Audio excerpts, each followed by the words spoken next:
இயேசு கிறிஸ்து தனக்கு முன்பாக இருக்கிற சந்தோஷத்தின் பொருட்டு சிலுவையை அவமானமாக எண்ணாமல் அதை சகித்து கொண்டார். காரணம் என்ன? எபிரேயருக்கு எழுதின நிருபம் 2வது அதிகாரம் 10வது வசனம் சொல்லப்படுகிறது.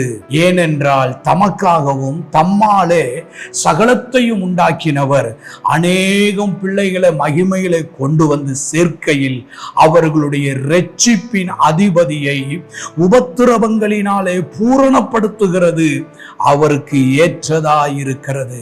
சிலுவை நமக்கு கற்றுக் கொடுக்கக்கூடிய ஒன்று, சிலுவையின் பாடுகளை, உன் வாழ்க்கையில் வருகிற பாடுகளை அவமானமாக எண்ணாமல் அதை சந்தோஷமாக எண்ணுங்கள் என்று சொல்லி ஆண்டவருடைய வார்த்தை நமக்கு சொல்லுகிறது.